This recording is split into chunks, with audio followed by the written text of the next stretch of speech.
2040 সালের পরে এমন বাংলাদেশ হয়ে যাবে, 2040 সালের মধ্যেই বাংলাদেশের মানুষ দেখবে রাস্তাঘাটে সব জায়গায় হযরত ওমরের শাসন জারি হয়ে গেছে, ওমরি শাসন। মনে রাখবেন, আজকে সে কথা বলার সময় আমার হাতে নাই, না তো ব্যাখ্যা করে প্রমাণ করে দিতাম। 2040 সালের পরে আমরা জেলখানা থেকে এমন সরকার রূপরেখা নিয়ে এসেছি, 2040 সালের ভিতরে এমন সরকার হবে, কেউ যদি থানার ওসি হতে চান সূরা ফাতিহা বিশুদ্ধ তেলাওয়াত করতে না পারলে ওসি বানাবো না, বুঝতে পারবেন না। আর ডানে বামে তাকাবেন, এরকম টাকা হাদিয়া এখন পাঠাবেন, খেয়াল নষ্ট হয়ে যাবে। আপনার কি যেন বলে, কথার তাসির নষ্ট হয়ে যাবে। খেয়াল করেন বাবা, মাথা না থাকলে যেমন মানুষ বাঁচে না, 5 ওয়াক্ত নামাজ না পড়লে সে আর মুসলমান দাবি করতে পারে না। এই কথাটা কি কোন পীর সাহেবের?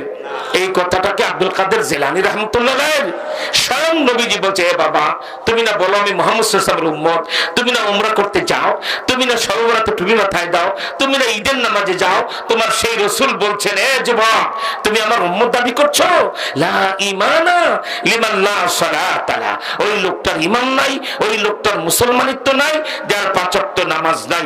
জানতে চাই বাবা, কেউ যদি বলে আপনার নাম আব্দুস সালাম, বাংলা অর্থ হলো শান্তি দাস, শান্তি দাস হিন্দু রাখে, মুসলমান আব্দুস সালাম বলে, ঠিক কিনা বলেন? আপনাকে যদি কানে কানে বলে তোমার 1 লাখ টাকা দিই, তোমার নামটা শান্তি দাস লিখে দেই, রাজি হবে? গালের দাঁত 6টা ফেলাই দিবে, ঠিক কিনা?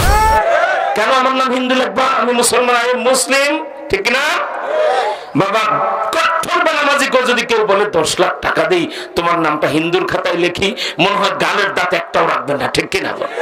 এ বাবা, 10 লাখ টাকা দিলেও হিন্দুর নামে নাম রাখতে চাও না, তুমি বলো আমি মুসলমান, আমি আবুল কালাম, আমি আব্দুর রহমান, আমি আব্দুল্লাহ, আমি রহমতুল্লাহ, আমি বরকতুল্লাহ, আমি নিয়ামতুল্লাহ, আমি কেন শান্তি দাস হতে যাব, কেন অতুল দাস রবি দাস হতে যাব? কি বলেন, ঠিক না?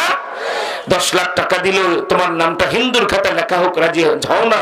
অথচ বাবা, 5 ওয়াক্ত নামাজ না পড়ার কারণে তোমার অজান্তে তোমার নাম মুসলমানের খাতা থেকে হিন্দুর চেয়ে আরো খারাপ খাতায় চলে গেছে। সুতরাং আজকে নিয়ে কর, হুজুর 5 ওয়াক্ত নামাজ না পড়লে যেহেতু মুসলমানিত্ব থাকে না, আমরা আপনাকে সাক্ষী রেখে, আল্লাহকে সাক্ষী রেখে আপনার সাথে ওয়াদা করছি, আমাদের প্রিয় নবীর কলিজা ঠান্ডা করার জন্য আমরা 5 ওয়াক্ত নামাজ পড়বো ইনশাআল্লাহ। কারা হাত দেখাতে পারেন? হাত তুলে দেখা। হুজুর ইনশাআল্লাহ আমরা 5 ওয়াক্ত নামাজ পড়ব ইনশাআল্লাহ বলে।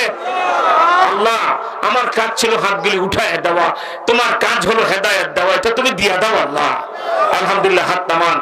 আমার ভাইরা, আলোচনার মাঝখানে নামাজের কথা আসাতে বিষয়টা বললাম, কারণ এটি এত গুরুত্বপূর্ণ বিষয়, নামাজ ছাড়া মুসলমান হয় না। আমি বলতেছিলাম ইহুদিদের কথা, এরা পরাস্ত হবে। এরপরে খ্রিস্টানদের কথা। আমি একটা বয়ানে যেতাম, ঘড়ির কাঁটার দিকে খেয়াল করে আমি রাত অনুভব করে দেখলাম, সেদিকে গেলে আপনাদেরকে আমি এত কষ্ট সময় রাত দিতে পারবো না, যেহেতু মাহফিলটা চাইছি তোমাকে, যেহেতু এই মাহফিলটা 3 দিন চলবে, আর প্রতিদিন আপনাদের আসতে হবে, ঠিক কিনা বলে? অল্প সময়ের ভিতরে আজকে শেষ করতে চাই, সেজন্যই বলছিলাম আল্লাহ ওয়ালাদের নেতৃত্বে এখন আমরা মাঠে নামবো, ঠিক কিনা? দাড়িওয়ালা টুপিওয়ালা ওলামা একরাম, আরে ও চিরি অপেক্ষা করেন।